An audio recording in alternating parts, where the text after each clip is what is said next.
Ya, baik. Bioproduk, industri pangan dan nutraceutikal. Dalam hal ini kita akan membahas kaitannya dengan bioproduk pada industri pangan, dan terutama nanti adalah pangan fungsional atau pangan yang bisa memiliki efek biologis ataupun efek kesehatan yang baik. Sehingga nanti juga bisa masuk ke dalam nutraceutikal. Nutraceutikal ini luas, bisa berupa pangan fungsional atau mungkin lebih dalam lagi ke obat-obatan. Tetapi karena kita bidangnya adalah pangan, maka kita bahas kaitannya dengan pangan fungsional, tidak sampai ke obat-obatan ya. Untuk ini sudah dilakukan recording, nanti akan diposting di channel YouTube-nya ESP Foodtech.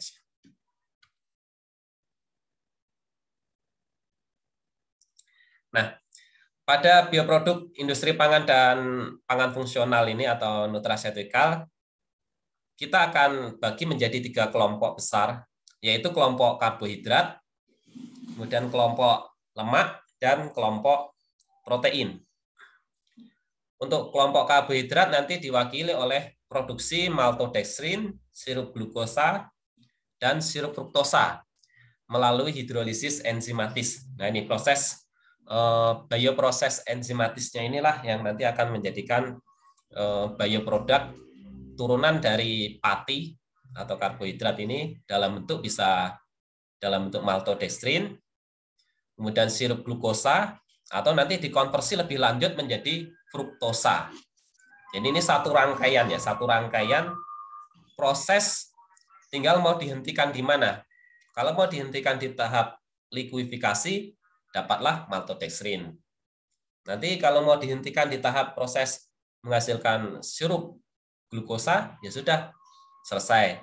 Tapi kalau mau dikonversi lebih lanjut dengan enzim converting, ya nanti bisa menjadi fruktosa yang nanti nilai jualnya bisa jauh lebih tinggi dan jauh lebih menyehatkan ya daripada glukosa. Nah, kita masuk di sini dulu untuk yang maltodextrin, glukosa, dan fruktosa.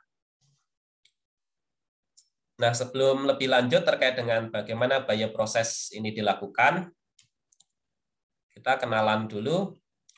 Untuk enzim yang nanti akan digunakan pada proses hidrolisis pati, ya kita mungkin kenal umum yang namanya adalah amilase. Amilase, yaitu enzim pemecah pati. Tetapi ternyata amilase sendiri juga memiliki beberapa jenis. Ada yang kita sebut sebagai, nanti ada yang namanya alfa amilase. Ini yang paling umum, paling banyak dijumpai dan paling banyak digunakan. Karena apa? Alfa amilase ini bersifat endoamilase. Masih ingat kira-kira endoamilase berarti maksudnya apa? Endo, ada exo, ada endo. Kalau endo berarti panas ya. di dalam. Endo di dalam, exo di luar. Di dalam maksudnya adalah dia bisa bekerja pada suatu rantai pati itu atau glukosa amilopektin itu bisa langsung dari dalam, bisa dari tengah-tengah. Dan dia sifatnya acak. Nah, karena sifatnya acak, bisa memotong dari posisi mana saja, sehingga alfa amilase ini aktivitasnya tinggi. Atau kalau dipakai, itu kecepatan reaksinya bisa tinggi. Produk yang dihasilkan bisa cepat. Nah, alfa amilase ini hanya memecah ikatan 1,4 glikosidik. Berarti dia hanya bisa memecah rantai yang lurus, amilosa saja. Rantai amilosa saja. Tapi begitu nanti ketemu percabangan amilopektin, maka alfa amilase ini ya berhenti, tidak bisa memotong yang ikatan rangkap ikatan cabangnya itu. Tapi untuk ikatan lurus-lurusnya masih bisa. Kemudian ada lagi beta amilase. Kalau beta amilase ini eksoamilase, berarti dia motongnya harus dari ujung. Tidak bisa langsung tiba-tiba di tengah-tengah gitu ya. harus dari ujung. Yang awalnya nanti kalau amilosa itu panjang, ya nanti dipotong, dan motongnya ini dua amilosa, dua glukosa, seterusnya. Sehingga nanti kalau beta amilase ini akan sangat cocok kalau mau digunakan untuk produksi maltosa. Yang mana maltosa itu merupakan gula yang terdiri dari 2 unit glukosa. Jadi motongnya langsung maltosa, dapat maltosa, dapat maltosa terus. Tapi kalau alfa amilase tadi dari awalnya panjang menjadi agak pendek, jadi lebih pendek, dan sampai akhirnya nanti ke unit terkecil yaitu glukosa. Itu kalau alfa. Tapi kalau beta ini langsung maltosa, maltosa, maltosa.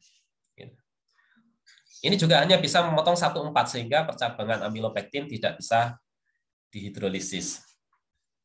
Nah, baru kemudian ada yang namanya amiloglukosidase atau sering disebut sebagai glukoamilase.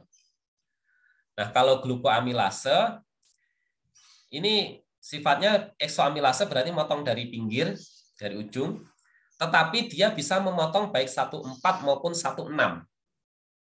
Jadi dari ujung potong, ketemu percabangan tetap lanjut terus, gitu. Tetap lanjut terus, bisa dipotong semua. Sehingga ini istilahnya menjadi enzim yang serba bisa, gitu ya. Kemudian ada lagi yang kita sebut sebagai the branching enzim, enzim yang khusus mengubah percabangan, memotong di percabangan,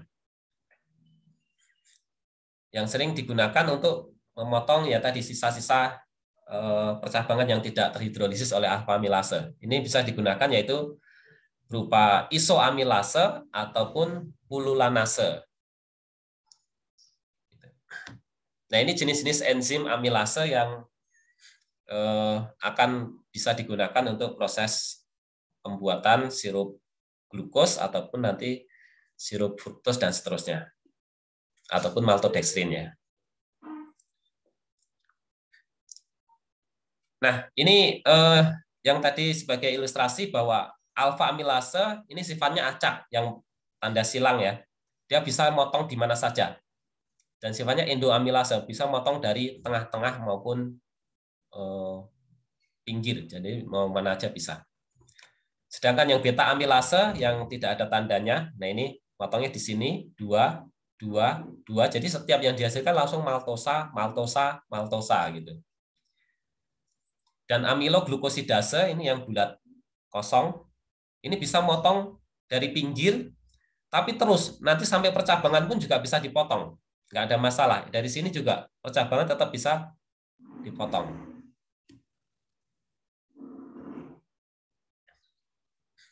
Ini hanya ilustrasi ketika suatu pati, granula pati, mengalami proses hidrolisis.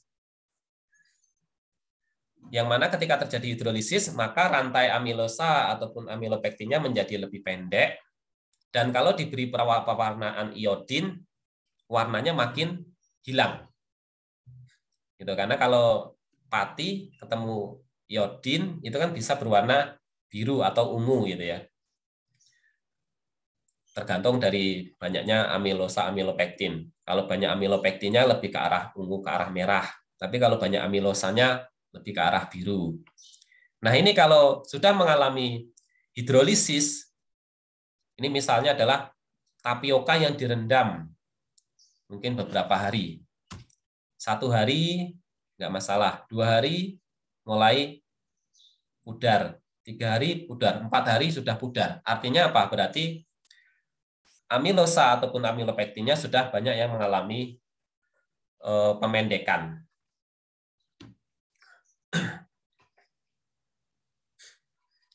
Nah, kemudian kalau kita punya pati, bahan berpati, banyak ya sumbernya ya, ada pati umbi-umbian, serealia, mungkin dari batang seperti sagu.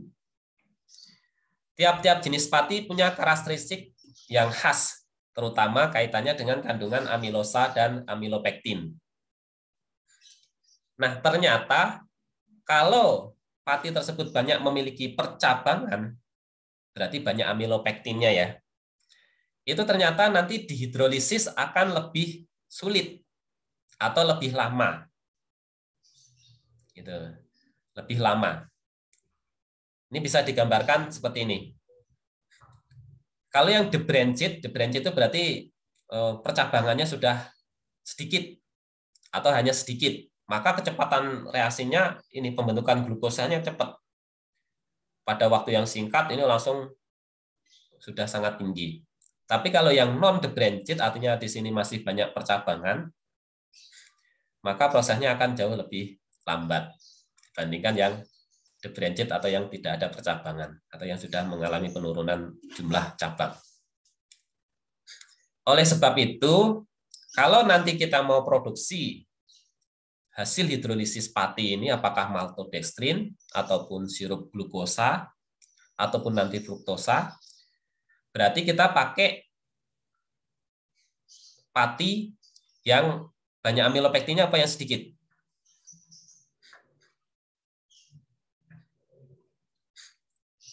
Bagus ya? Yang sedikit ya? Contohnya apa kira-kira? Pati yang banyak amilosanya, amilopektinnya lebih sedikit. Beras mungkin beras. Beras, oke ya. Beras yang perak. Nah, beras yang perak itu didominasi oleh amilosa. Tapi kalau beras ketan, nah itu justru high amilopektin atau amilopektinnya tinggi. Atau yang cukup populer, yang sering digunakan untuk produksi maltodextrin di dunia ini yang banyak adalah terutama dari high amylose corn starch. Gitu ya. High amylose corn starch itu paling banyak digunakan. Karena dia memang amilosanya tinggi, sehingga nanti prosesnya gampang untuk menghasilkan maltodextrin.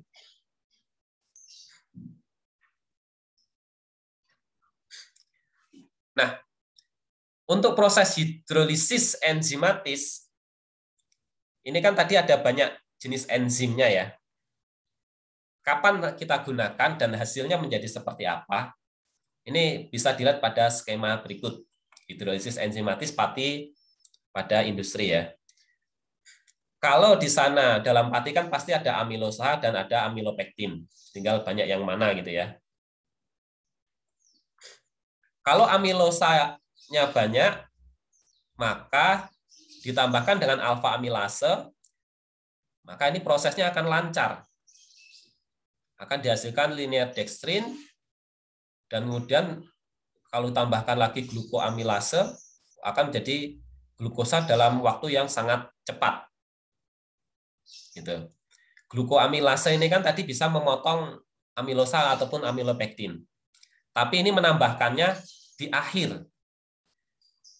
Istilahnya dia hanya menuntaskan sisa-sisa percabangan kalau ada. Kalau nggak ada, ya nggak ada masalah, dia bisa motong semua. Maka prosesnya akan sangat cepat. Tapi kalau banyak amilopektinnya, kemudian tambahkan alfa amilase, ditambahkan glukoamilase, nah ini akan lebih lambat kecepatannya dibanding yang banyak amilosanya tadi. Nah, kemudian amilopektin ini bisa diubah menjadi amilosa dengan menambahkan isoamilase terlebih dahulu. Di sini, amilopektin bisa diubah menjadi amilosa dengan isoamilase. Tapi ini prosesnya lebih sulit, kurang disukai. Biasanya orang lebih menyukai dengan teknik yang kedua, yaitu adalah setelah amilopektin ditambahkan amilase, maka yang lurus-lurusnya sudah terpotong-potong, tinggal sisa percabangan dextrin. Nah, ini tinggal ditambahkan pululonase untuk menuntaskan yang percabangan tadi untuk menjadi linear dextrin. Baru kemudian tambah glukoamilase. Nah, ini akan lebih cepat. Gitu, sehingga untuk proses-proses di industri yang mungkin bahannya itu masih banyak amilopektinnya, misalnya dari pati singkong gitu ya, tapioka itu kan masih cukup tinggi amilopektinnya. Nah, ini biasanya menggunakan proses di sini, tetap menggunakan amilase alfa, kemudian sisa branched dextrin ini dihabiskan dengan pulunanase. Nah, baru tambahkan glukoamilase. Nah, dapatlah glukosa dengan kecepatan yang cukup tinggi, gitu. Tapi kalau mau membuat maltodextrin, cukup menggunakan alfa amilase saja. Karena apa? Kalau maltodextrin itu memang masih menyisakan baik branch dextrin maupun linear dextrin. Jadi dextrin percabangan itu memang masih ada pada maltodextrin, sehingga tidak ada masalah.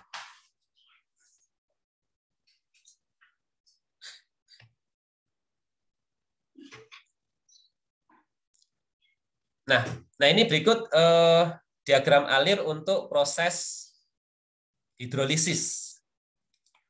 Kalau tadi skema, sekarang dalam bentuk diagram alir gitu ya. Ini dari stat slurry-nya.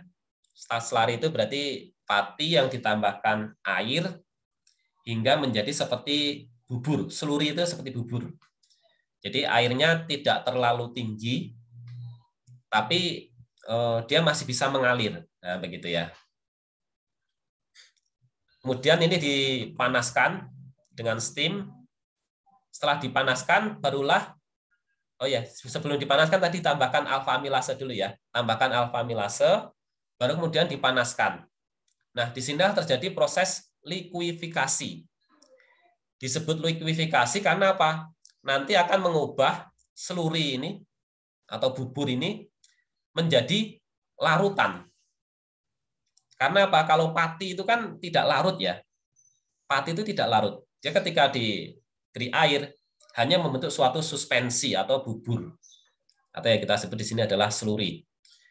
Nah, dengan dilakukan hidrolisis dengan alfa amilase, maka akan menjadi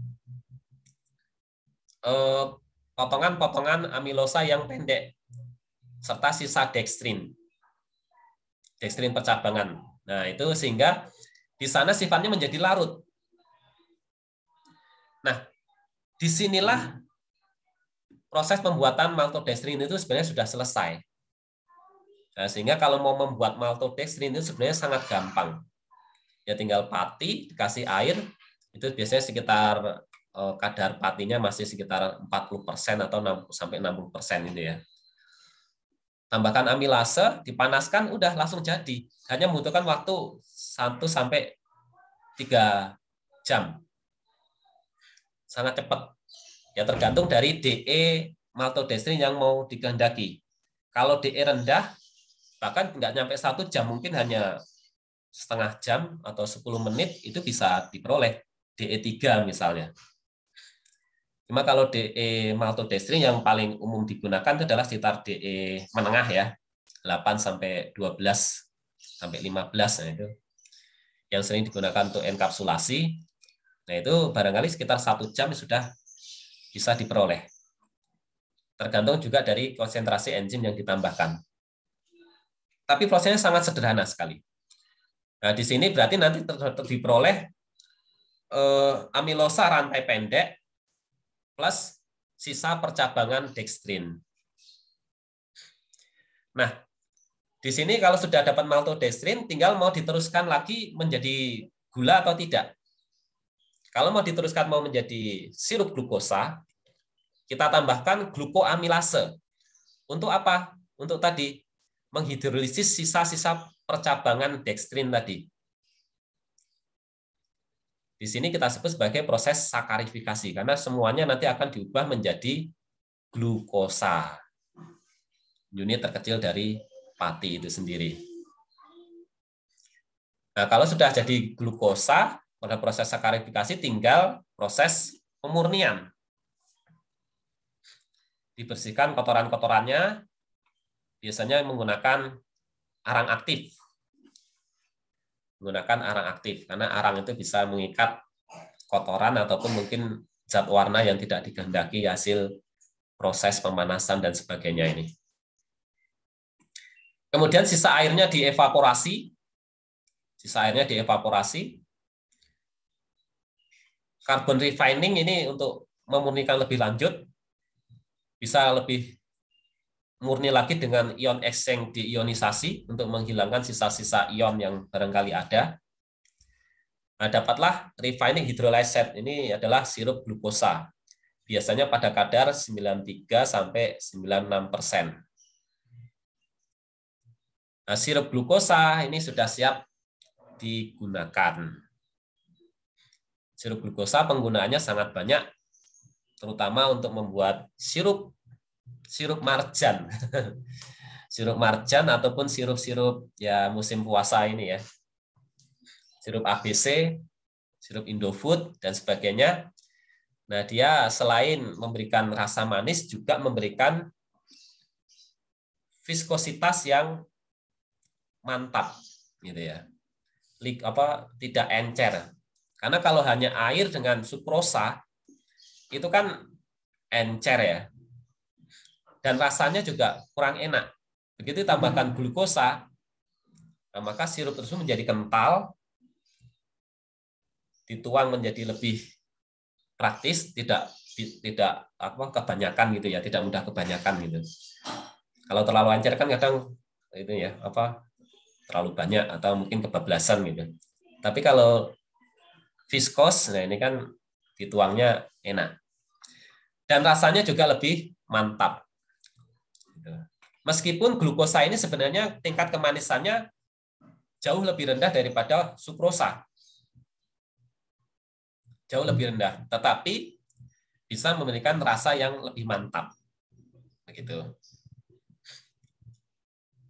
Tidak cemplang. Nah, kalau orang Jawa bilang tidak cemplang. Cemplang itu apa ya? Manis tapi ringan gitu. Seperti sakarin itu. Sakarin itu tingkat kemanisannya sangat tinggi sekali. Tapi bisa kebayang kalau sakarin dimasukkan ke air, meskipun manis banget, tapi manisnya itu cemplang, tidak enak. Nah, gitu. Nah, glukosa ini bisa memantapkan rasa itu. Sekaligus ya tadi, utamanya adalah membentuk tekstur yang viscous. Nah, ini proses umumnya untuk menghasilkan sirup glukosa ataupun maltodextrin kalau mau sampai likuidifikasi saja. Nah, beberapa industri ini harus hati-hati ketika nanti memilih atau mau membeli glukosa, pastikan bahwa industri tersebut juga menggunakan enzim glukoamilase. Karena ada beberapa industri itu tidak mau menggunakan glukoamilase. Hanya menggunakan alfa amilase saja. Diperoleh nggak nanti sirup glukosa? Diperoleh. Tetapi nanti sisa percabangan atau dextrin tadi itu tidak hilang. Nah, dan itu ketika tidak hilang, maka ketika sirup glukosa yang mengandung dextrin tadi nanti dilarutkan pada air atau nanti dicampurkan dalam sirup, maka dia nanti bisa membentuk seperti kabut. Seperti kabut. Tampilannya menjadi tidak menarik. Walaupun itu nanti kalau dipanaskan akan hilang. Gitu. Tetapi kalau didinginkan, itu kabut bisa terbentuk kembali. Sehingga nanti jangan heran kalau misalnya kalau ada yang beli sirup ya, sirup koko pandan, sirup dan sebagainya itu, kok ditemui di dalamnya seperti ada kabut, berarti itu adalah sisa dextrin. Secara aman, tidak ada masalah. Tetapi secara tampilan membuat tidak menarik. Seperti itu ya.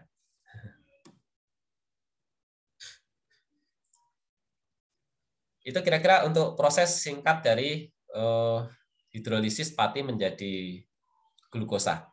Sampai sini mungkin ada yang mau ditanyakan?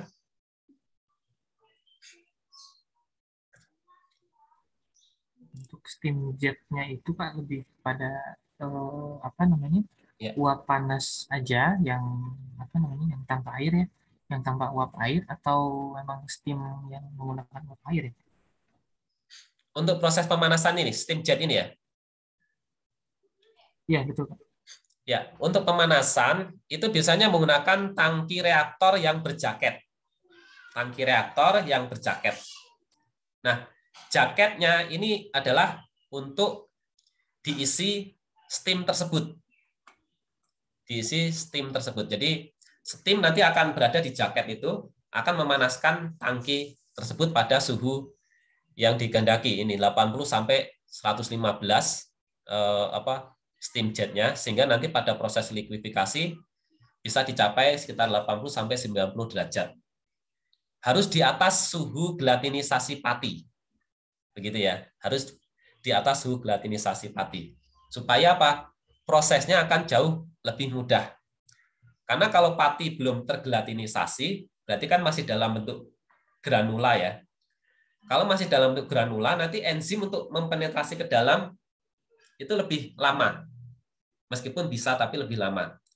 Akan jauh lebih mudah kalau granulanya ini sudah tergelatinisasi atau pecah. Maka amilosa amilopektin sudah pada keluar, nah sehingga enzim tinggal memotong-motong dari setiap polisakarida tersebut. Nah, pemanasannya tadi umumnya menggunakan steam, tapi juga bisa saja kalau mau menghendaki steamnya digunakan untuk memanaskan air, kemudian airnya baru digunakan untuk memanaskan jaketnya. Itu juga bisa. Itu sebenarnya justru lebih stabil. Panasnya lebih stabil ketika menggunakan air panas. Cuma berarti prosesnya sedikit lebih nambah ya. Berarti ada proses pemanasan airnya dulu, baru airnya yang digunakan untuk memanaskan jaket reaktor. Seperti itu. Tapi secara panasnya justru jauh lebih stabil daripada steam langsung. Seperti itu. Tapi dua-duanya bisa dipakai. Itu kira-kira. Ada lagi?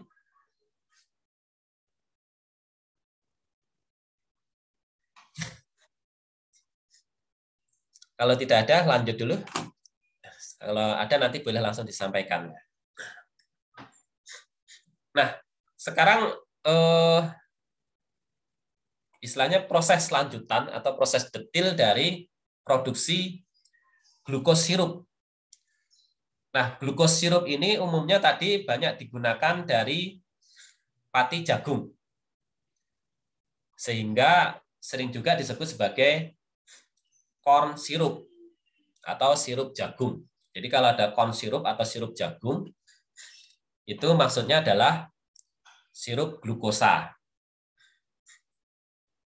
Tapi kalau ada orang nyebut gula jagung, nah itu beda lagi. Kalau gula jagung itu justru identik dengan high fructose corn. Nah, gitu ya. Jadi high fructose corn syrup yang dipadatkan. Sebentar ya, saya ada ini apa?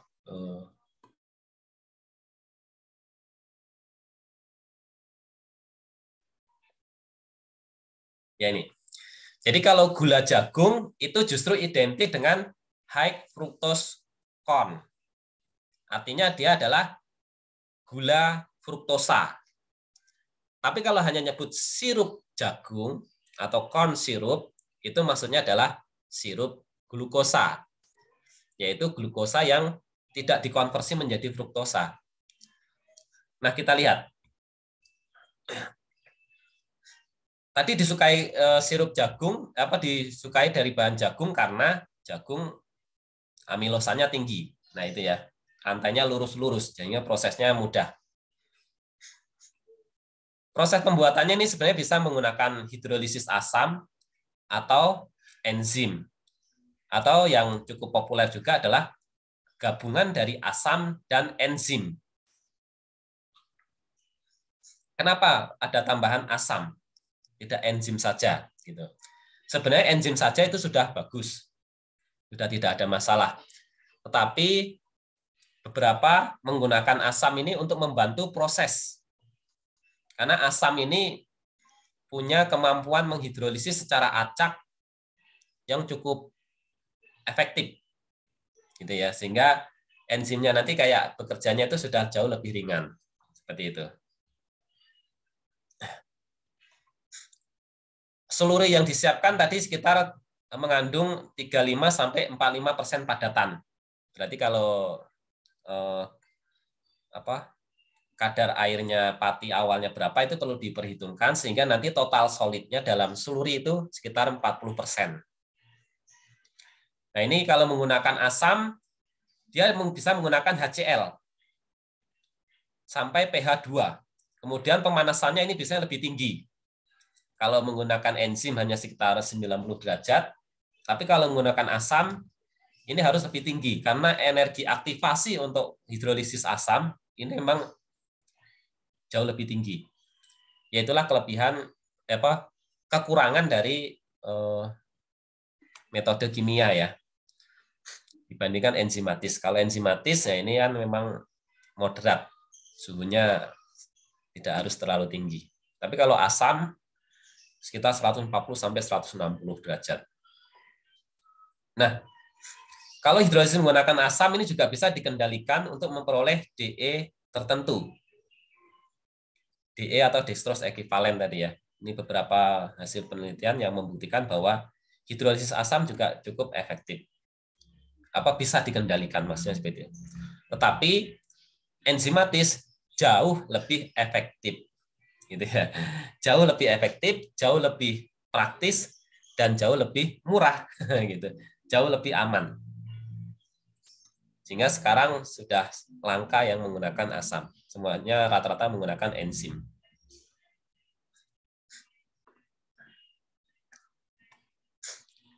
Nah, pada prosesnya, ini skema reaktornya, biasanya dibuat seluri dulu dalam tangki berpengaduk, kemudian ditambahkan katalis, apakah asam atau enzim, baru kemudian dimasukkan dalam reaktor yang di sini nanti bisa diatur proses pengadukannya, kemudian proses suhunya dan sebagainya.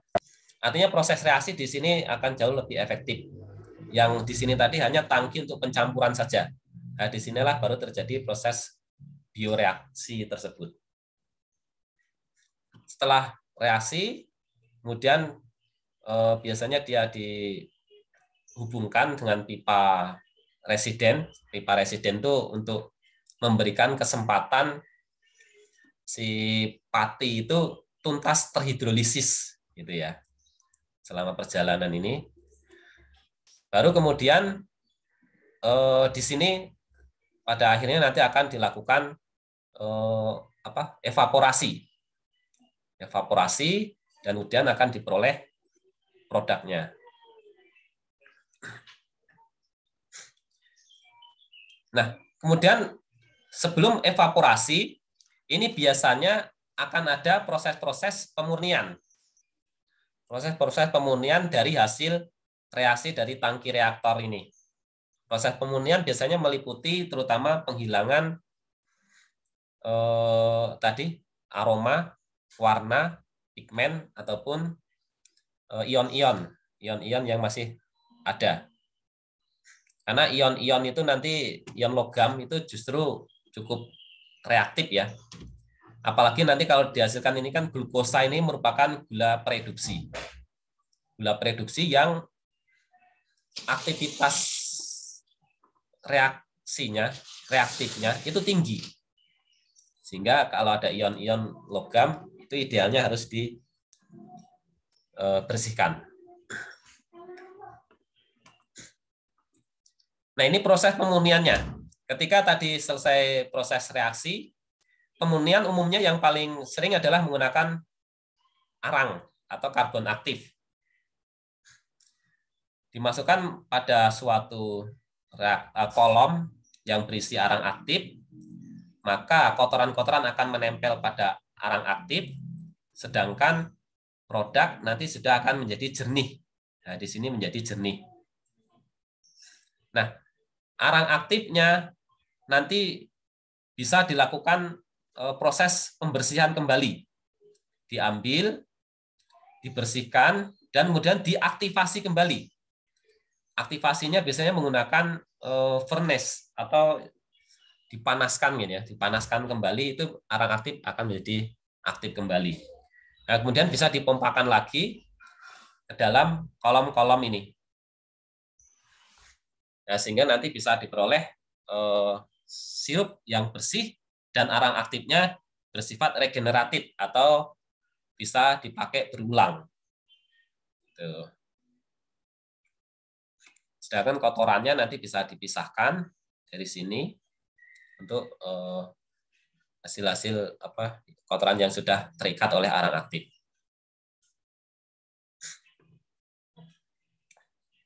Dan setelah dimurnikan, dihilangkan kotorannya, termasuk ion-ionnya. Kalau ionnya itu biasanya menggunakan sejenis ini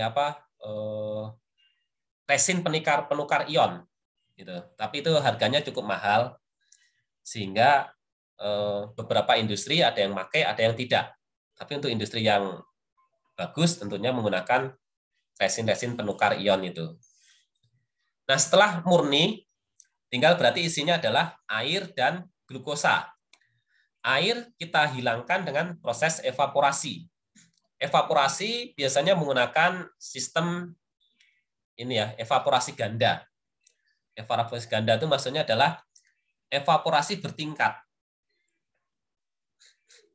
Karena apa? Karena pada sirup glukosa ini airnya terlalu tinggi. Airnya terlalu tinggi, sekitar 60%. Sedangkan ketika mau kita pekatkan, nanti kita mencapai sekitar 93% atau 92%, sekitar 90%-an lah. Sedangkan air ketika berada dalam gula atau glukosa, itu air berada dalam bentuk terikat. Sehingga untuk melepaskan air ini cukup sulit. Oleh sebab itulah evaporasi ini dilakukan evaporasi ganda atau evaporasi bertingkat. Evaporasi bertingkat ini juga sering digunakan untuk proses pembuatan gula tebu. Gula pasir itu ya, sukrosa. Itu juga sama, menggunakan evaporasi bertingkat ini. Evaporasi bertingkat di sini ya itu kita gunakan evaporasi pertama misalnya. Ini bahan masuk, kemudian di sini kita beri steam panas, maka akan mendidih. Nah, uap dari bahan ini, dari sirup glukosa, uapnya ini nanti dipakai lagi untuk memanaskan evaporator berikutnya. Begitu. Jadi ini supaya lebih efektif. Jadi steam dari boiler itu hanya digunakan untuk tangki pertama, untuk evaporator pertama. Sedangkan evaporator kedua ini menggunakan uap hasil penguapan sirup glukosa. Ini kan akan menguap, nah, uapnya ini digunakan untuk memanaskan di sini. Dan ini nanti juga menguap lagi, akan digunakan lagi untuk memanaskan tangki berikutnya. Nah, kondensat inilah yang nanti kemudian diambil untuk dievaporasi lebih lanjut. Jadi biasanya dari sini, dari akhir ini nanti bisa dikembalikan lagi ke sini. Bisa. Kembalikan lagi ke sini dan seterusnya. Artinya bersiklus, atau nanti juga ini bisa kita ambil secara terpisah. Karena apa? Nanti konsentrasi dari masing-masing kondensat ini akan berbeda-beda. Begitu. Ini steamnya langsung dimasukin Pak ya? Dicampurin Pak? Ya, kalau ini steam langsung. Oh ya.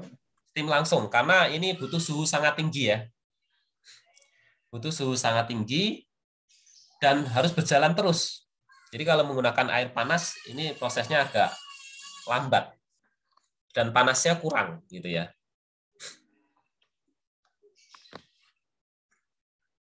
Oke, jadi itu untuk ini kita sebut sering namanya regenerated steam. Jadi steam uap hasil dari bahan itu digunakan untuk memanaskan tangki berikutnya. Begitu. Ya tadi karena ini proses penguapan ini berjalan cukup lambat karena airnya dalam bentuk terikat oleh gula. Dan jumlah airnya sangat tinggi, 60%. Nah, mau airnya dikurangi hanya tinggal sekitar 8%. Gitu ya.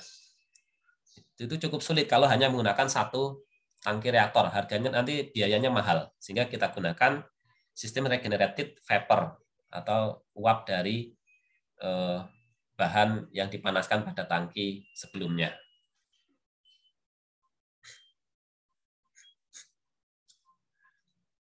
Nah, ini untuk proses acid enzim, saya kira enzimnya tadi sudah banyak dibahas ya, bisa menggunakan alfa amilase, beta amilase, dan seterusnya. Saya kira bisa kita lewati. Nah, ini juga enzim-enzim yang digunakan tadi. Ada isoamilase kalau mau mengubah amilopektin menjadi amilosa. Tapi ini harganya cukup mahal. Prosesnya lebih sulit. Lebih mudah menggunakan pululanase. Jadi alfa amilase dulu, baru kemudian tambahkan pululanase hanya untuk menuntaskan sisa dextrin. Ini kita lewati saja. Saya kira sudah sama ya. Nah, ini enzim-enzim yang sering digunakan untuk proses hidrolisis pati. Biasanya kita gunakan dari high temperature bakterial alpha amilase. Ini paling umum.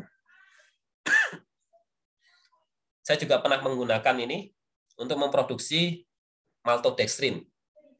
Itu hanya butuh waktu 10 menit. Itu sudah jadi. Itu dapat diperoleh DE sekitar ya 12 dengan high temperature bakterial alpha amilase ini. High temperatur karena nanti kita menggunakan suhu tadi sekitar 80-90 derajat ya. Jadi enzimnya harus tahan panas. Dan kebetulan ini enzim ini sudah banyak beredar di pasaran dan harganya murah. Gitu. Sehingga kalau mau ada yang membuat sirup glukosa atau mau membuat maltodextrin, ya ini saya kira tidak sulit. Dan itu pula jangan heran kalau beli maltodextrin yang satu bal itu ya, sekitar 25 kilo satu pak itu. Itu kalau dihitung per kilonya murah sekali. Hanya sekitar ya 15.000 sekitar itulah. Bahkan ada yang lebih rendah. Gitu. Kadang kalau kita mikir tapioka aja kita beli dari supermarket itu sekilo juga segitu-segitu juga gitu harganya ya. Hampir sama gitu. Sekitar ya 12 ribuan. Nah, ini maltodextrin juga harganya ya ada yang 15.000, bahkan ada yang hanya sekitar 8.000. Ada itu.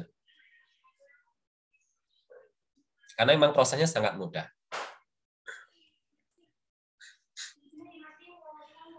Nah, kalau tadi glukos sirup atau corn sirup, nah sekarang kita masuk high fructose corn sirup. High fructose corn syrup. Larutan karbohidrat pekan yang terutama mengandung fruktosa dan D-glukosa. Lebih manis dari sirup jagung konvensional, artinya lebih manis dari sirup glukosa tadi ya. Pada kadar 55% fruktosa, ini tingkat kemanisannya sama dengan fruktosa 100%. Nah, artinya ini kurang lebih 2 kali lipat kemanisan dari sukrosa. Kalau dibandingin di glukosa, jauh lebih tinggi lagi, mungkin sekitar berapa ya? 20-30 kali mungkin. Kalau dibandingkan sukrosa, ini sekitar 2 kali lipatnya. Ditemukan di sebagian besar minuman ringan, yaitu dengan kadar 55% HFCS, dan makanan olahan itu 42% HFCS. Ya, kalau kita mau mengaplikasikan pada minuman, itu bisa digunakan yang kadarnya 55%. Terus kalau mau pada makanan olahan, itu bisa kita gunakan yang kadar 42%. Nah, untuk produksinya bagaimana? Sebelum produksi, ini sifat-sifatnya. Kenapa HFCS ini disukai? Gitu ya, disukai. Meskipun untuk memproduksinya sedikit lebih mahal. Yang pertama adalah high solubility. Tingkat kelarutannya sangat tinggi dan tidak mudah membentuk kristal. Dibanding sukrosa ya. Kalau sukrosa kan sangat mudah membentuk kristal. Tapi kalau fruktosa ini tidak mudah membentuk kristal. Hampir sama dengan glukosa. Tidak mudah membentuk kristal. Sifatnya higroskopik. Berarti dia mudah mengikat air.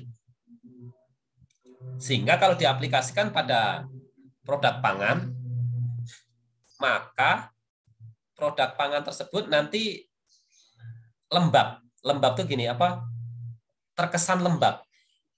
Moistnya itu dapat. Kebayang misalnya kalau roti tawar, itu kan kadang kita keluarkan gitu ya. Misalnya kita mau makan roti tawar, kita keluarkan. Habis itu kita ada keperluan, kita taruh di luar barang setengah jam atau 1 jam. Itu kan biasanya permukaan sudah pada kering. Nah, itu kan menjadi tidak enak. Nah, kalau ditambahkan HFCS ini, nah ini karena dia sifatnya higroskopik, maka dia bisa mengikat air, sehingga roti tawarnya tadi menjadi tetap lembab. Meskipun lembab, tapi AW-nya rendah. Gitu. Karena airnya dalam bentuk terikat, sehingga umur simpannya juga lebih awet.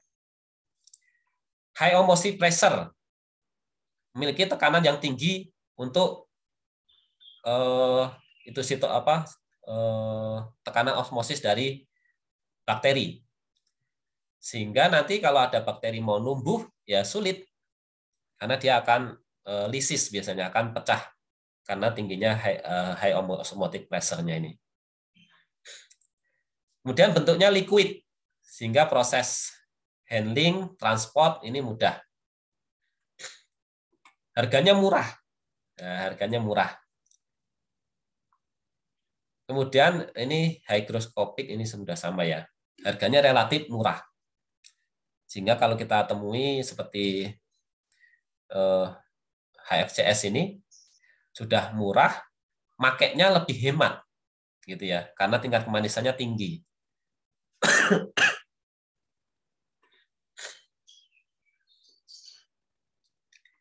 Nah, ini untuk produksinya sudah sangat lama. Dari tahun 60 sudah diproduksi di Jepang. Fruktose ini sangat disukai untuk sweetener, terutama pada orang-orang yang diabetes. Karena dia memiliki efek respon glukosa yang rendah. Gitu ya. Beda dengan sukrosa ataupun glukosa. Kalau sukrosa ataupun glukosa itu kalau dimakan oleh orang penderita diabetes, maka gula darahnya itu cepat naik. Nah, sedangkan kalau fruktos ini jauh lebih aman, jinak, tidak meningkatkan respon glukosa secara drastis. Ya, sehingga cocok untuk orang diabetes. Makanya orang diabetes sering dianjurkan untuk minum atau mengkonsumsi gula jagung. Gula jagung itu maksudnya di sana adalah gula yang banyak mengandung fruktosa yang diproduksi dari jagung ini. HFCS ini maksudnya gitu. Tahap-tahap prosesnya juga cukup mudah. Tadi setelah diperoleh glukos sirup, ini kan sama ya, untuk produksi glukos sirup kan tadi sudah dibahas, sampai ke nomor 2 ini. Setelah diperoleh glukos sirup, maka tinggal ditambahkan enzim yang bisa mengkonversi glukosa menjadi fruktosa. Itu. Hanya menambahkan enzim itu. Dengan dilakukan reaksi, baru kemudian dilakukan yang namanya proses pemurnian. Bisa menggunakan kolom pemurnian tadi ya, kolom kromatografi. Nah, proses reaksinya sendiri juga biasanya menggunakan kolom isomerisasi. Dan enzim yang digunakan itu biasanya dalam bentuk imobil. Imobil itu maksudnya sudah teramobilisasi ya, dia sudah diikatkan pada suatu matriks atau resin.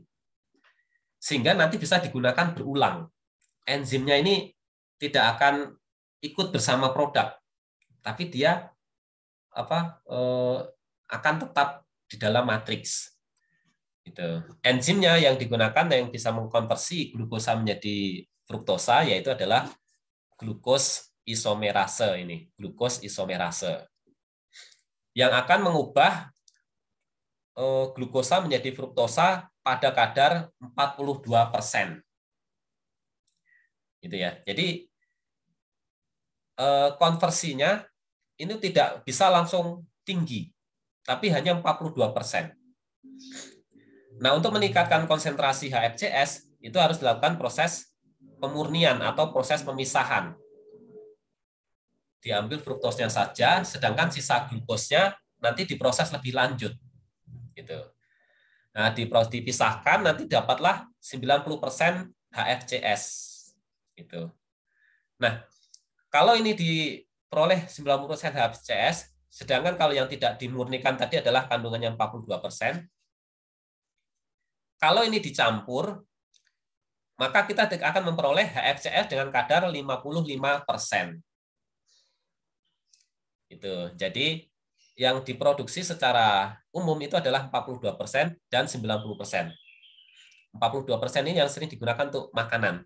Kalau yang minuman tadi kan digunakan yang 55%. Yang untuk memproduksi yang 55% tinggal di blending atau dicampur.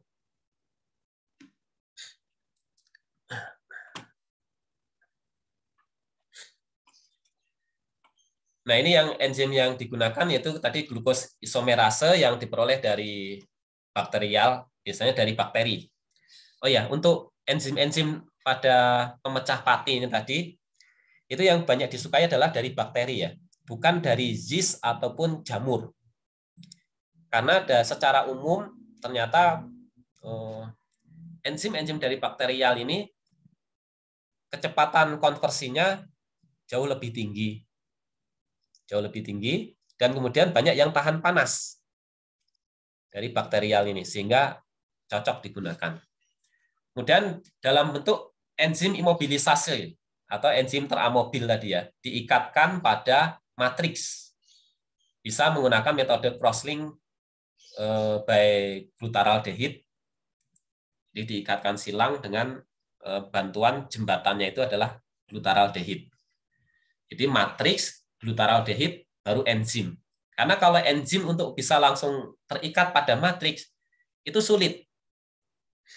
Biasanya dia kekurangan gugus aktif untuk memudahkan dia menempel.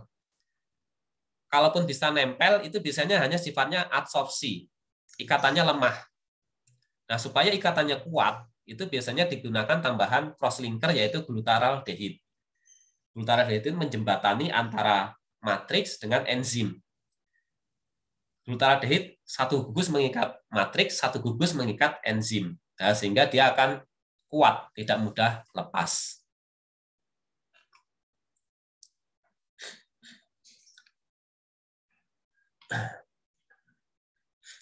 Nah, ini prosesnya setelah diperoleh 42% HFCS tadi, nah, tinggal kalau mau dimurnikan sampai 90% bisa, atau mau langsung digunakan dalam bentuk 42% HFCS juga bisa. Tergantung kebutuhannya. Kalau untuk kebutuhan makanan, diaplikasikan ke makanan, biasanya ya cukup 42% HFCS ini langsung digunakan. Tapi kalau mau yang murni, ya 90%, nah nanti bisa dilakukan proses separasi, bisa menggunakan kolom kromatografi tadi. Nah, lanjut. Ini proses lanjutannya tadi. Setelah dilakukan proses ini, pemurnian atau pemisahan dengan kolom kromatografi, sisa airnya bisa diuapkan. Diuapkan dengan evaporasi. Hampir sama ya dengan yang glukosirup tadi. Hanya bedanya adalah ini sudah dilakukan proses converting, proses konversi dari glukosa menjadi fruktosa. Proses selanjutnya sama.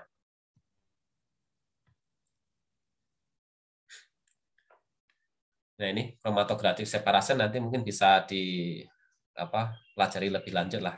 Kita teruskan dulu. Nah, ini kolom kromatografi untuk pemisahan tadi.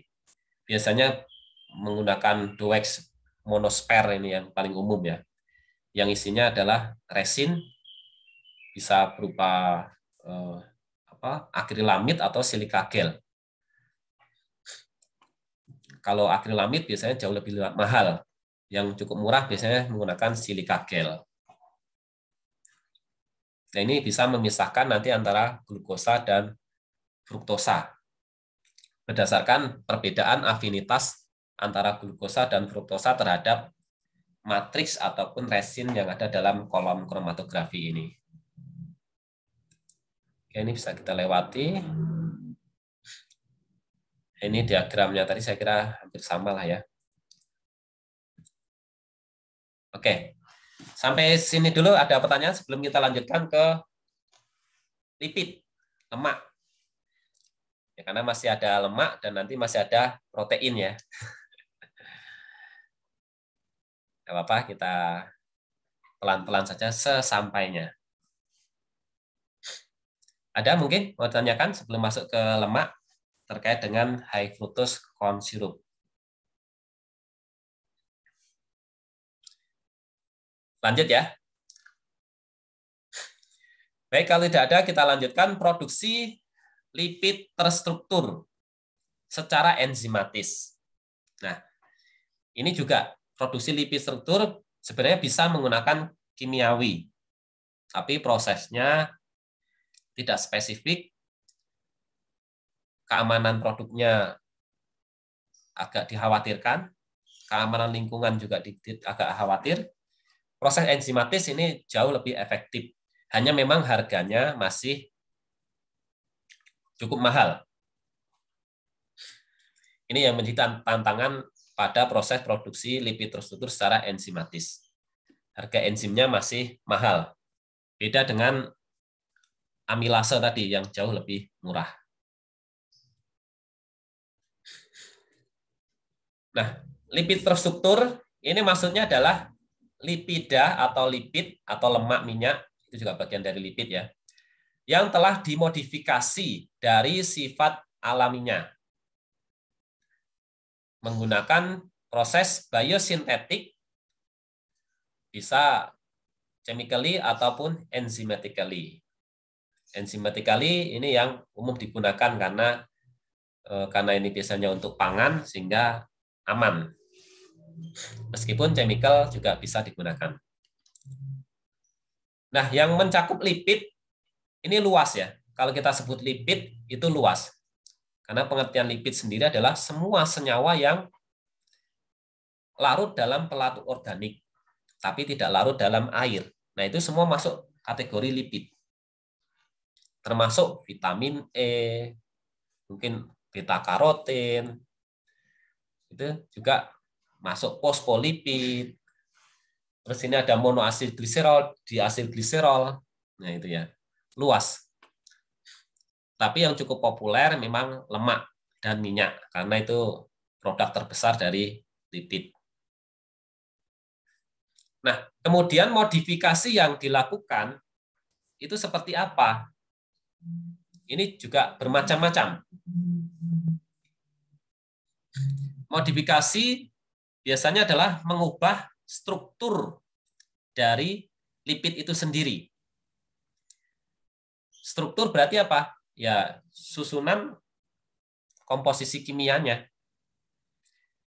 Karena lipid atau lemak itu tersusun oleh asam lemak, maka yang paling mudah dilakukan adalah ya dengan mengganti-ganti asam lemaknya.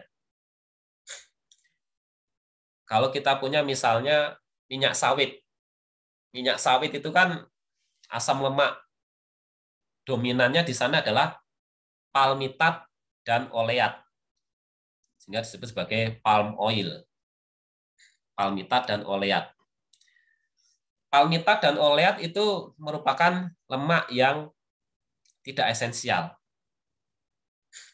Nah, supaya minyak sawit ini menjadi bagus untuk kesehatan, maka asam lemaknya bisa saja kita ganti dengan asam lemak esensial. Misalnya, apa yang esensial adalah, yang paling umum adalah EPA dan DHA yang banyak pada minyak ikan. Nah, itu kita ambil, kemudian kita masukkan atau kita inkorporasikan ke dalam minyak sawit tersebut. Sehingga nanti bisa kita peroleh minyak sawit yang kaya dengan asam lemak esensial. Nah, menjadi nutrisionalnya bagus. Gitu ya. Nah, selain komposisi, kalau mengganti-ganti tadi kan komposisi ya. Diganti dari palmitat jadi EPA atau DHA atau linoleat atau arakidonat gitu yang sifatnya esensial ya. Tetapi juga posisi. Nah, jadi uniknya pada lemak, selain komposisi, posisi asam lemak juga sangat menentukan. Menentukan bagus tidaknya lemak tersebut.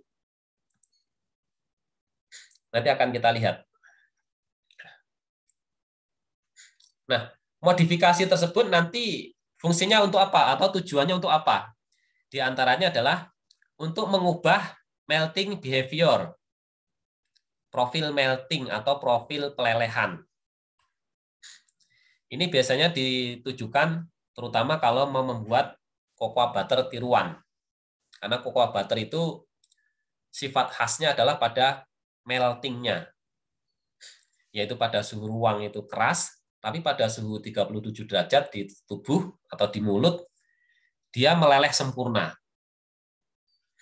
Nah, sehingga kita juga bisa saja, misalnya kita gunakan minyak sawit dari palm stearinnya, kita modifikasi sedemikian rupa sehingga melting behavior-nya nanti mendekati atau mirip dengan cocoa butter tadi.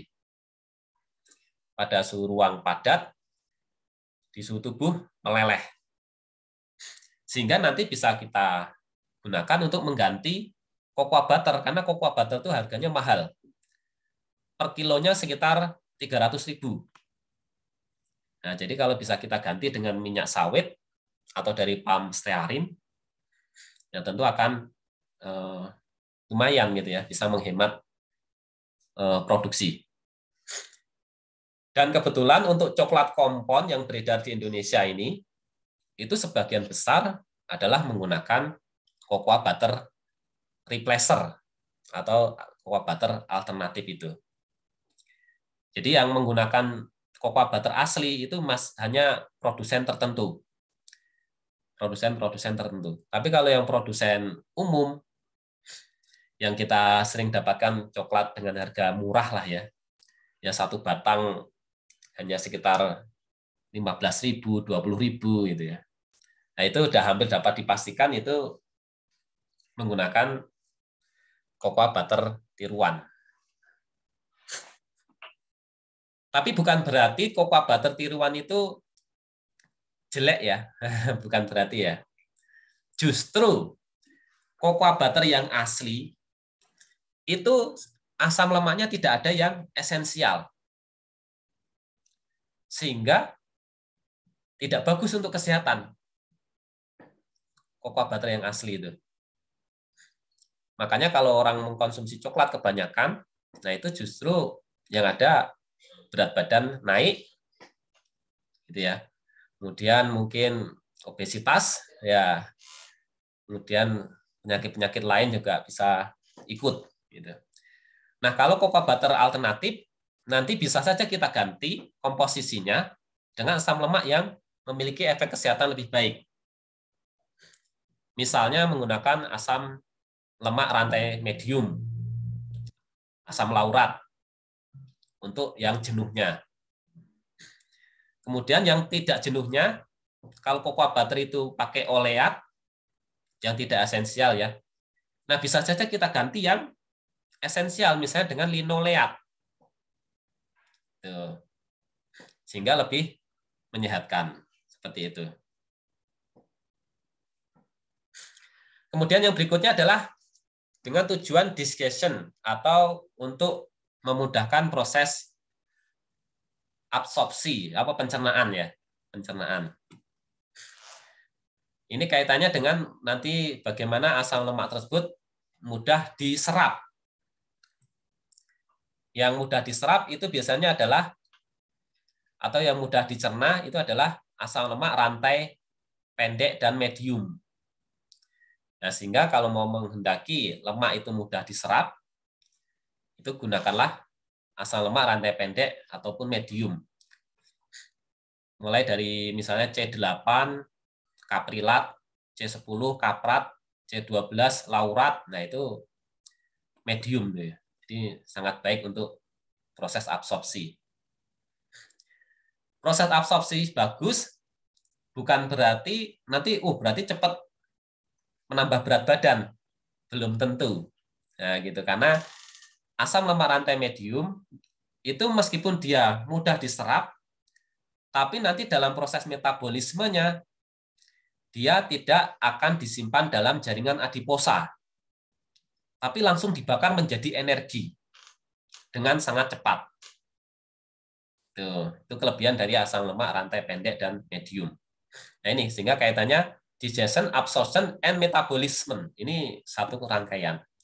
Sehingga nanti kita peroleh produk pangan yang memiliki karakteristik yang kita kehendaki ataupun nutrisionalnya juga baik untuk kesehatan yang kita peroleh dalam bentuk ya pangan fungsional. Nah, struktur lipid ini atau structured lipid atau lipid terstruktur tadi ini merupakan new generation of fat. Kita sebut sebagai new generation of fat karena kita bisa membuat lemak suka-suka kita, gitu. Suka-suka kita. Mau kita buat yang bagus, ya jadi bagus, stabil, untuk kesehatan juga bagus, diabsorpsi juga cepat, tidak mudah teroksidasi, apalagi. Jadi semua hal yang positif dari lemak itu bisa kita peroleh, dan hal-hal negatif dari lemak itu bisa kita hilangkan atau kita tutupi.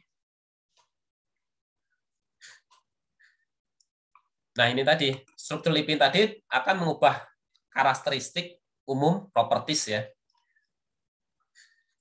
Dan ini semua bisa dilakukan dengan proses enzimatis yang kita sebut sebagai interesterifikasi. Interesterifikasi. Karena apa? Nanti akan mengubah-ubah posisi dan komposisi asam lemak. Sedangkan asam lemak itu terikat pada gliserol dalam bentuk ikatan ester. Sehingga kalau kita mau melepaskan ataupun mau memasangkan kembali, kita akan terlibat dengan yang namanya reaksi esterifikasi. Karena reaksi esterifikasinya ini melibatkan beberapa komponen, kita sebut sebagai interesterifikasi. Dalam interesterifikasi nanti dibagi-bagi lagi, ternyata banyak lagi macamnya. Ada yang namanya transesterifikasi. Kalau transesterifikasi itu berarti antara dua ester. Satunya ester, satunya juga ester. Kita reaksikan. Kita sebut sebagai transesterifikasi. Misalnya lemak A dengan lemak B. Minyak ikan dengan minyak sawit. Minyak ikan itu ester, minyak sawit juga ester. Kan gitu. Ester asam lemak pada gliserol.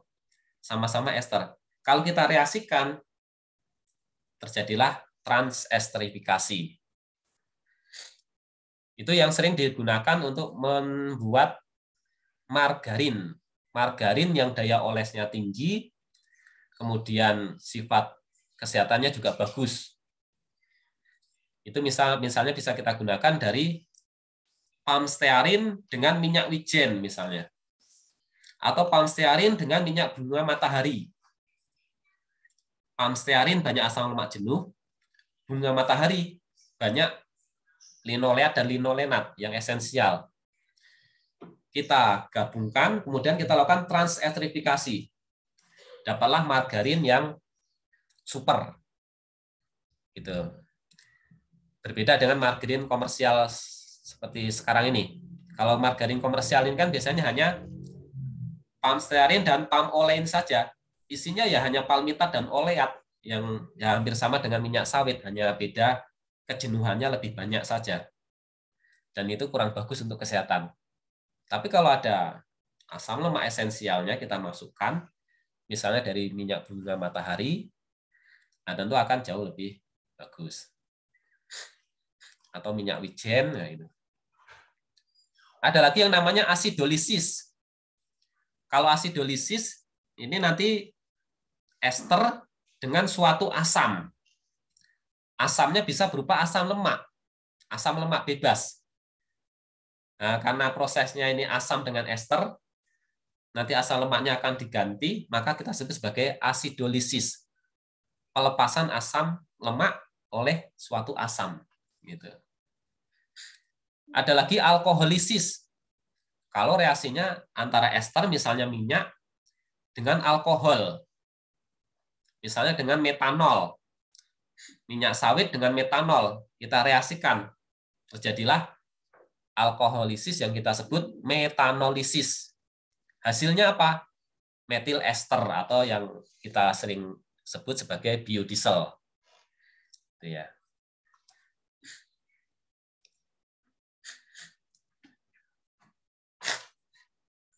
Nah, ini merupakan struktur dari lemak. Lemak itu kan triasil gliserol ya. Satu gliserol, ini kerangka gliserolnya, mengikat 3 asam lemak. 1, 2, 3. Sehingga secara posisi juga ada yang kita sebut sebagai SN1, SN2, dan SN3. SN itu singkatan dari stereospecific numbering. Stereospecific numbering. Kenapa SN1, SN2, SN3 ini penting? Ada yang tahu kira-kira?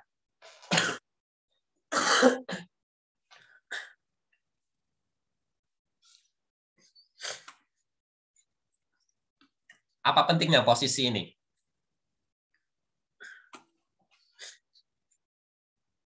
Ada yang tahu kira-kira pada lemak?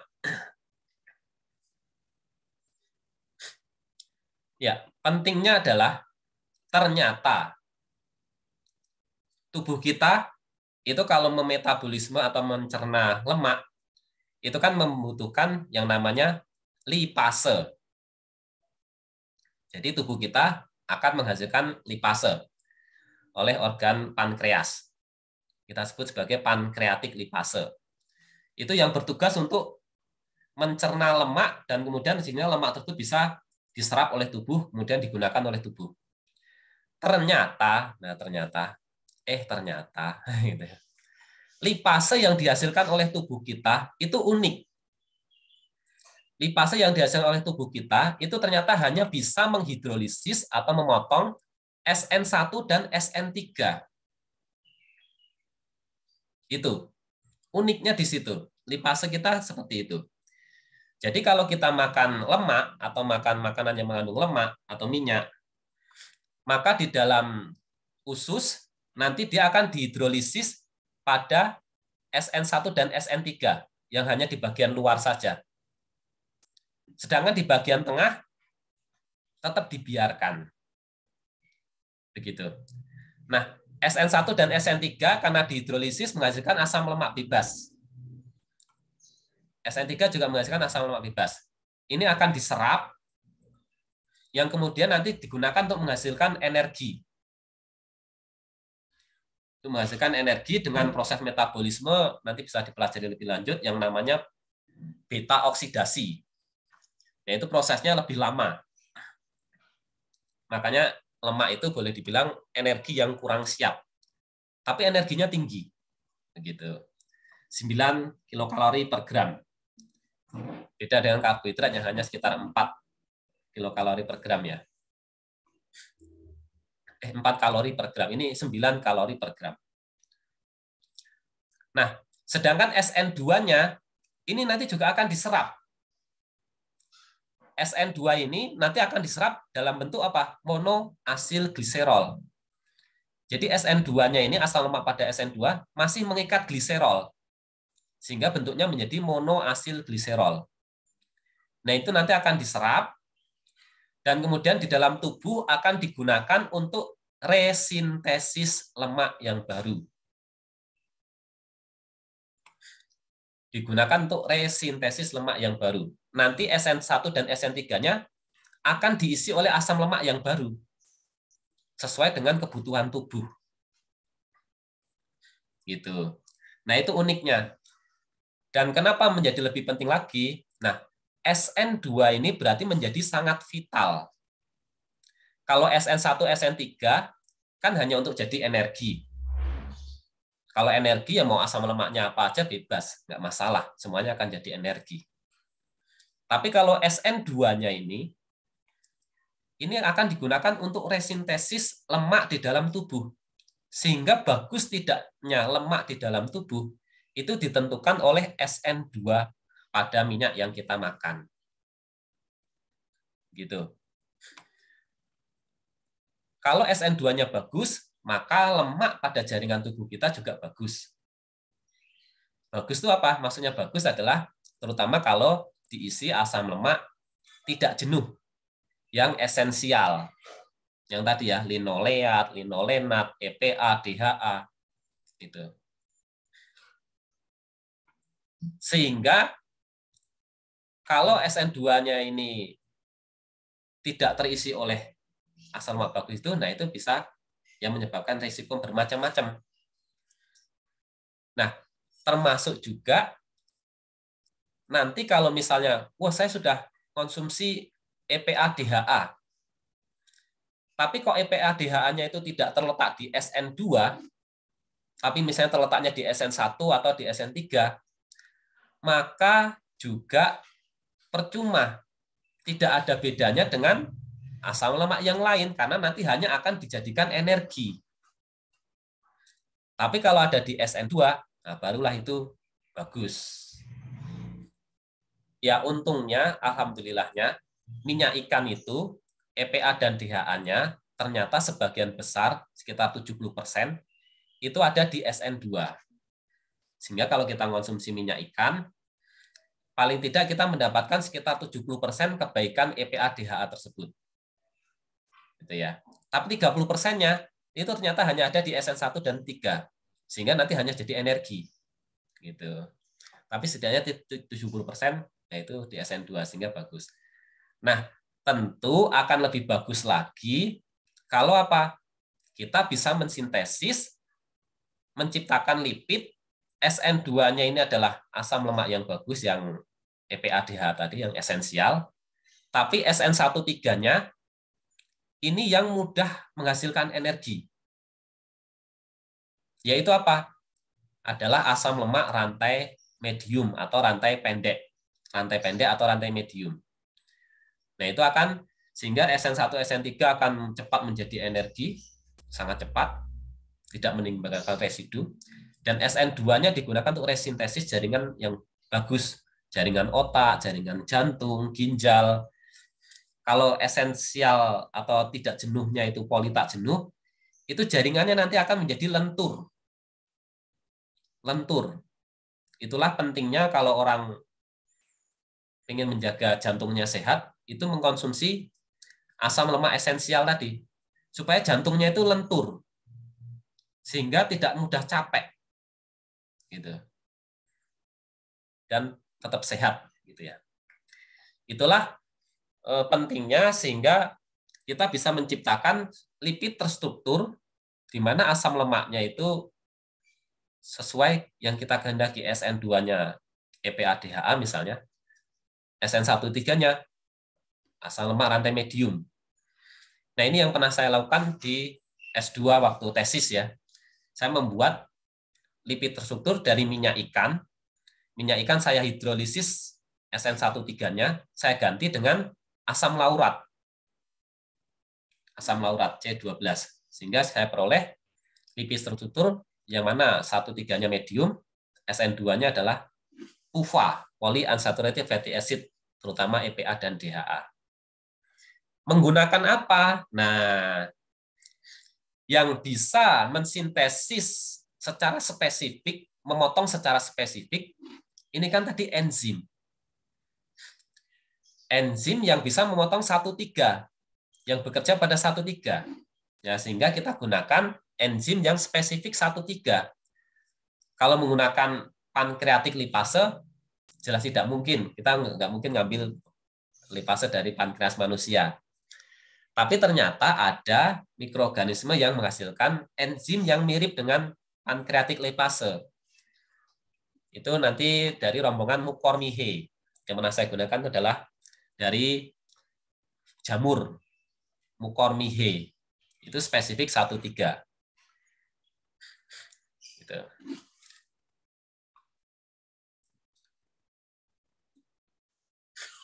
Nah, ini beberapa proses interestrifikasi tadi yang saya sebutkan. Ada interestrifikasi, asidolisis, alkoholisis. Semuanya bisa dikatalisis chemical ataupun lipase.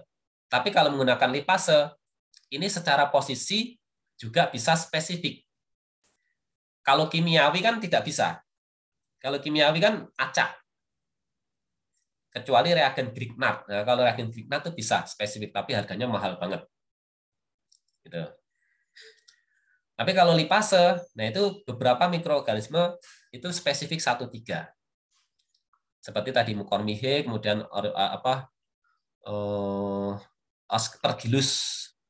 Aspergillus oryzae itu juga ternyata spesifik. Kemudian apalagi ya? Candida antarctica itu awalnya acak, tapi juga bisa dibuat menjadi spesifik dengan mengubah lingkungan larutannya, larutan lingkungannya itu juga bisa.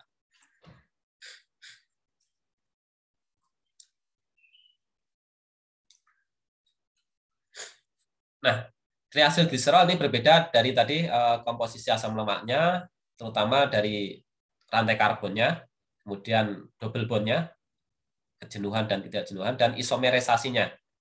Ini terkait dengan posisionalnya tadi. Nah, ini nanti bisa diubah-ubah menggunakan enzimatis tadi.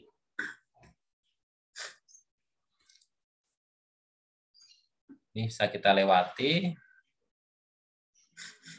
Nah, untuk memproduksi struktur lipid atau lipida terstruktur tadi, nah kita bisa menggunakan enzimatik interesterifikasi. Tentu kita harus memperhatikan mulai dari lipase yang kita gunakan, kemudian jenis reaksinya. Jenis reaksinya juga penting karena tiap reaksi nanti bisa menghasilkan produk yang berbeda dan kecepatan reaksi yang berbeda. Misalnya antara asidolisis dengan alkoholisis, itu kan sama-sama mengganti asam lemak ya. Hanya bedanya yang satu dalam bentuk asam lemak bebas yang digunakan, yang satunya dalam bentuk alkohol yang digunakan, seperti itu. Atau mungkin dalam bentuk transesterifikasi, dalam bentuk ester juga. Misalnya dalam bentuk ester metil laurat. Nah, metil laurat. Nanti antara asam laurat bebas dengan metil laurat, ternyata itu reaktivitasnya jauh lebih reaktif yang metil laurat. Sehingga bisa kita gunakan metil laurat atau etil laurat. Tapi tentu ya butuh proses tambahan. Gitu untuk menciptakan asam laurat bebas diubah menjadi metil laurat. Baru metil laurat atau etil laurat dipakai untuk interesterifikasi. Bisa.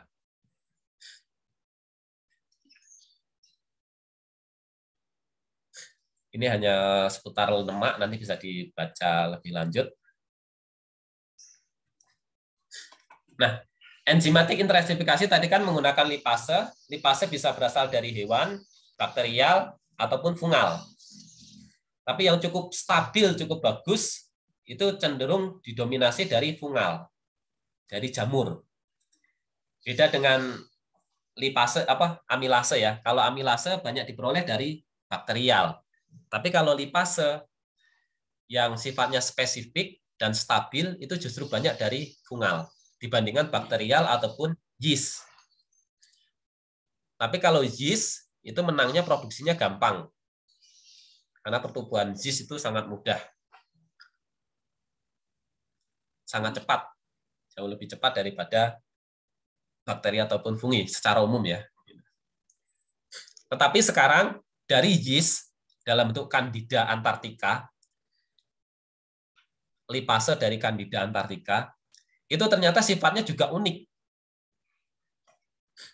Dia sifat dasarnya adalah acak. Tidak spesifik ya, jadi memotongnya itu ya 1, 2, 3 itu ya bisa mana aja. Tapi aktivitasnya sangat tinggi. Stabilitasnya juga bagus. Terutama Candida antarctica yang lipase B. Gitu. Atau sering disingkat sebagai CALB.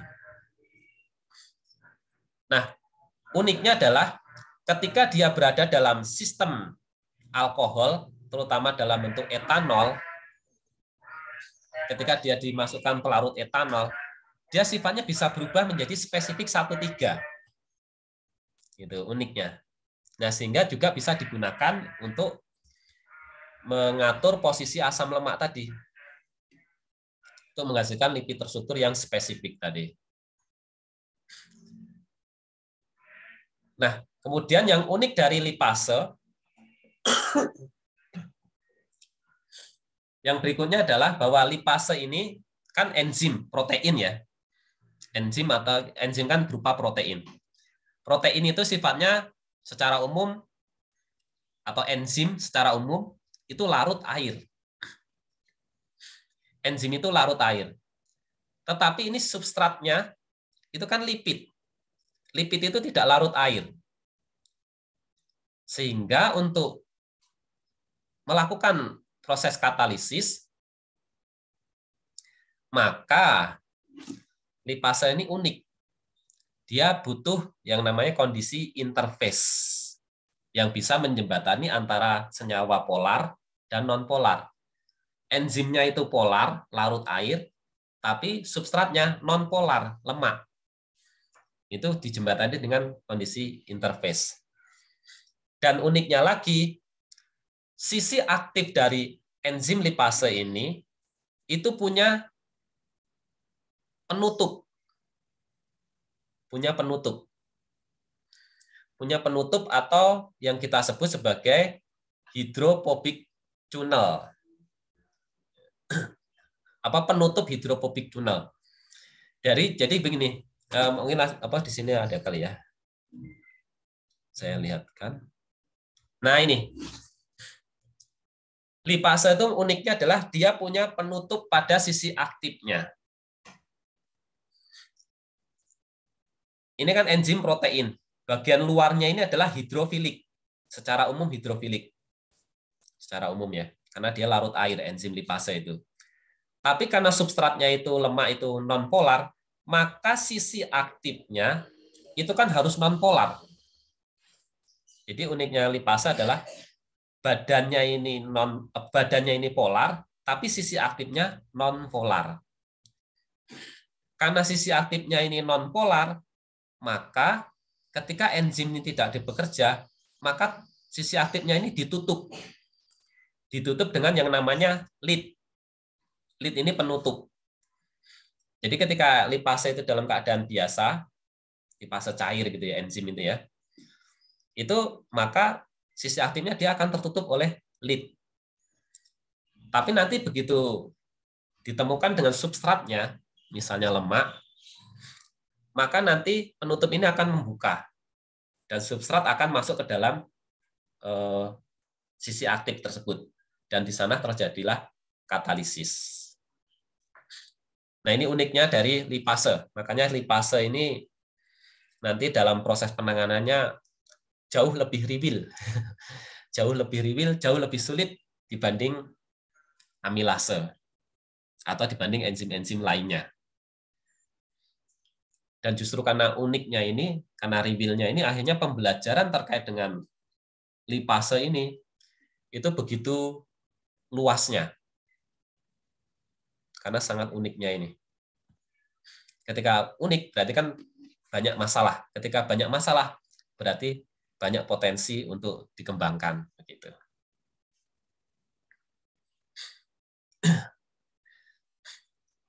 Nah ini untuk bagian untuk proses menghasilkan lipida terstruktur. Lipida terstruktur biasanya diproses melalui proses interestrifikasi sehingga diperolehlah struktur lipid crude atau kasar. Nah ini biasanya nanti perlu dimurnikan. Dimurnikan bisa menggunakan kolom kromatografi dengan resin yang berisi resin, atau bisa juga menggunakan short pad distillation. Kalau short pad distillation ini adalah distilasi untuk memisahkan komponen-komponen lipid tersebut berdasarkan titik didih. Ternyata setiap jenis lemak, setiap jenis asam lemak itu memiliki titik didih yang berbeda-beda. Karena asam lemaknya beda-beda, otomatis titik didihnya juga berbeda-beda. Nah, itu juga bisa kita pisahkan dengan distilasi ini. Tapi distilasinya ini cukup mahal karena tidak bisa menggunakan distilasi biasa. Karena suhunya harus lebih tinggi daripada 100 derajat. Lemak itu bisa menguap kalau suhunya sekitar ya 300 derajat. 300 derajat itu baru bisa menguap. Sehingga menggunakan suhu tinggi dan ini prosesnya cukup mahal dengan short pad distillation ini. Barulah nanti diperoleh lipida struktur yang murni. Pengotor-pengotornya bisa kita pisahkan ataupun bisa kita gunakan kembali.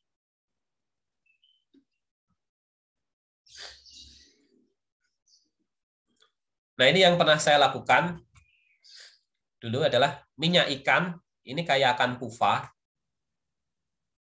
pada posisi SN2. Sedangkan SN13-nya pada minyak ikan ini macam-macam. Ada PUFA, juga ada asam lemak rantai panjang. Yang mana itu kalau PUFA nanti percuma akan menjadi energi. Kalau asam lemak rantai panjang, untuk proses menghasilkan energi ini prosesnya lama. Sehingga akan sangat bagus kalau kita ganti dengan asam lemak yang mudah diserap atau di metabolisme, yaitu asam laurat yang berupa MCFA. Sehingga nanti diperolehlah lipida struktur. SN2-nya berupa PUFA, SN13-nya MCFA. Ya, ini bagus untuk kesehatan. Selain bagus untuk kesehatan, ternyata seperti ini misalnya, ini kan PUFA, tidak jenuh. Sedangkan MCFA ini sifatnya jenuh. Ketika PUFA di tengah dan di luarnya ini adalah jenuh, ternyata dia juga jauh lebih stabil dibanding kalau di luarnya ini PUFA. Stabil maksudnya terstabil terhadap oksidasi. Gitu ya. Artinya PUFA-nya ini bisa terlindungi oleh asam lemak jenuh yang ada di luarnya ini. Begitu. Sehingga bagus untuk kesehatan, juga bagus untuk stabilitas. Artinya tidak mudah rusak. Beda kalau minyak ikan aja ya. Minyak ikan itu di SN13-nya juga banyak PUFA-nya, sehingga sangat mudah rusak, sangat mudah teroksidasi. Dan asam lemak tidak jenuh kalau teroksidasi menghasilkan radikal bebas, itu justru sangat berbahaya untuk kesehatan. Karena radikal bebas nanti bersifat karsinogenik, justru akan memacu kanker. Jadi salah-salah kalau misalnya konsumsi minyak ikan tapi sudah terlalu lama atau sudah banyak mengalami oksidasi, ya justru tidak bagus. Nah, waktu itu saya menggunakan asam lemak bebas. Karena ini minyak ikan, kemudian saya gunakan asam laurat dalam asam lemak bebas, maka prosesnya kita sebut sebagai asidolisis, yaitu pemutusan atau penggantian asam lemak oleh asam dalam bentuk asam laurat. Kalau asam lauratnya nanti saya ganti menjadi etil laurat, saya reaksikan dulu dengan etanol, jadilah etil laurat. Baru saya reaksikan seperti ini, dan nanti reaksinya menjadi transestrifikasi. Karena etil laurat ini merupakan ester. Sedangkan minyak ikan juga ester, sehingga sebutannya transestrifikasi. Gitu. Dan ini ternyata jauh lebih bagus hasilnya, karena reaktivitas etil laurat lebih bagus daripada asam laurat bebas. Tetapi harus butuh tambahan proses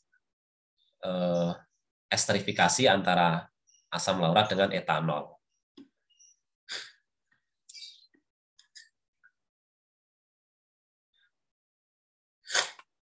Nah, ini tadi, ketika kita peroleh lipida terstruktur di tengahnya itu adalah L, ini maksudnya long ya. Long, sedangkan di luarnya ini medium-medium, maka longnya ini adalah tadi PUFA tadi, dalam bentuk 2-MAG, akan digunakan untuk resintesis kembali menjadi TAG yang baru di dalam tubuh. Nah ini. Tapi kalau di luarnya, yang MCFA di luarnya akan dioksidasi menjadi energi. Dan jalurnya ternyata jalur singkat. Inilah kelebihan dari MCFA. Dia tidak melalui beta oksidasi. Kalau lemak umumnya itu melalui beta oksidasi. Prosesnya panjang. Melalui siklus Krebs itu ya. Tapi kalau MCFA atau laurat tadi, asam lemak medium, dia melalui portal vein transport. langsung masuk mitokondria. Ya, baru di mitokondria ini akan dioksidasi untuk menghasilkan energi. Jadi tidak melewati limpatik transport ini yang melewati siklus Krebs itu.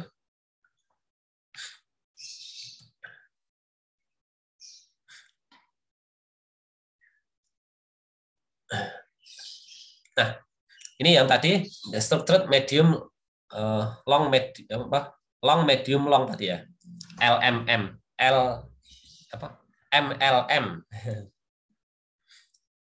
Oke, ini kelebihannya selain bagus untuk kesehatan, juga tadi bisa menurunkan berat badan. Karena apa? Asam lemak SN13-nya langsung diubah menjadi energi oleh tubuh dengan sangat cepat. Tidak ada yang disimpan dalam bentuk jaringan adiposa, gitu ya. Jadi bisa menurunkan berat badan. Improve nitrogen maintenance, prevention thrombosis, improve immune function.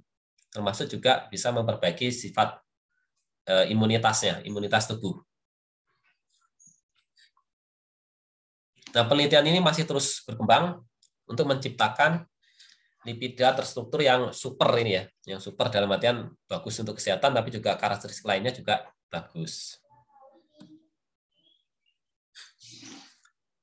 Nah, selain lipida terstruktur yang MLM tadi ya, medium, long, medium, lipida terstruktur juga bisa dibuat dalam bentuk monoasil gliserol dan diasil gliserol.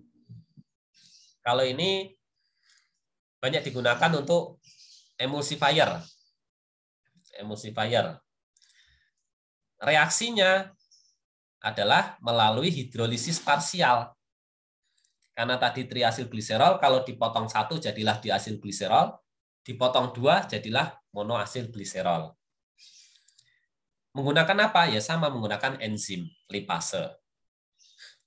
Hanya saja sekarang jauh lebih efektif. Kalau menggunakan hidrolisis parsial, asam lemak bebas ini nanti tidak terpakai.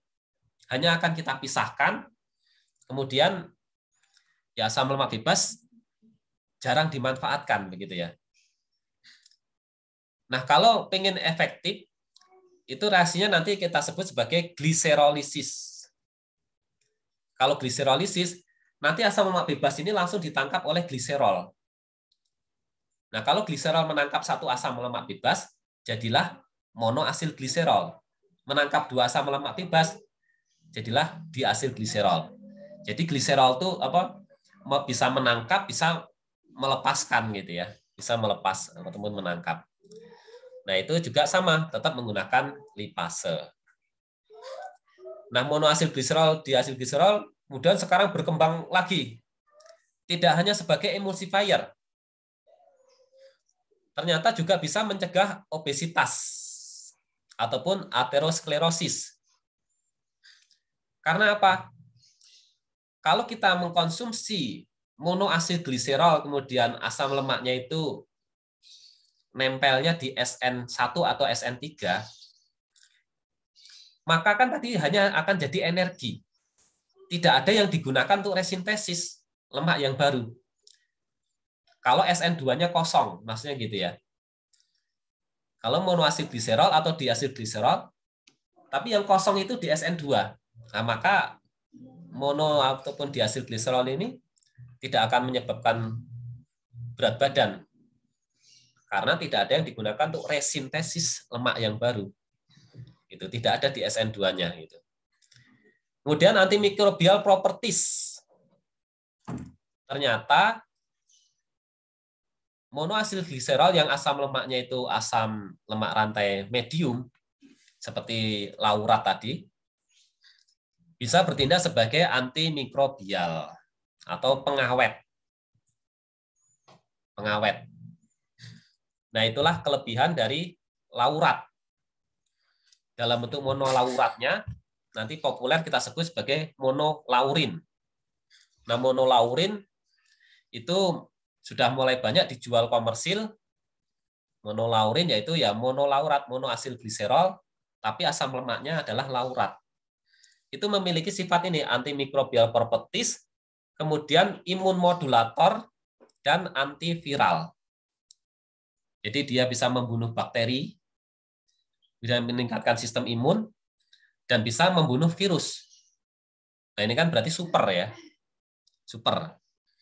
Ini yang pernah juga saya tulis di jurnal tentang monolaurin ini.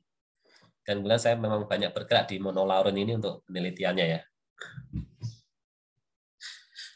Itu kelebihan dari monolaurin atau monoasil gliserol kalau asam lemaknya rantai medium.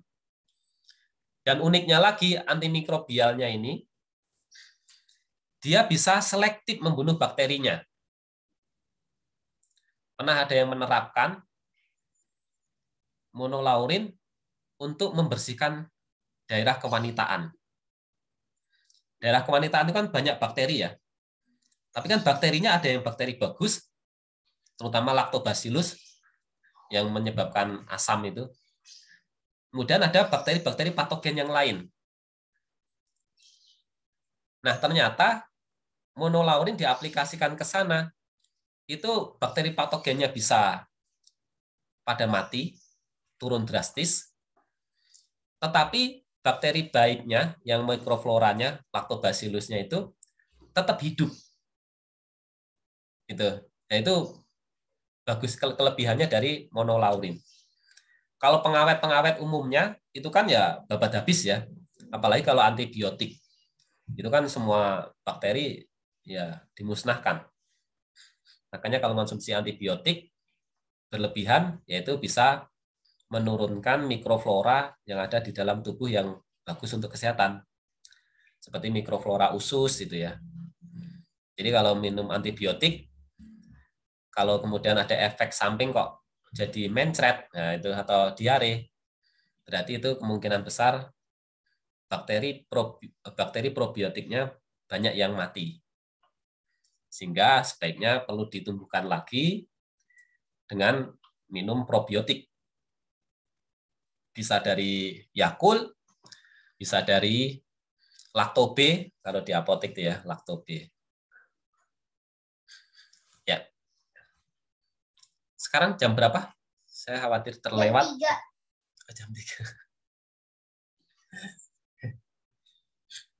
Ya. Baik, kalau betul jam 3 ya? Ya, betul. Oh ya. Kalau sudah jam 3, saya kira waktunya terbatas ya kita ya. Karena waktunya terbatas, saya kira kuliah kita cukupkan sampai di sini dulu ya. Baru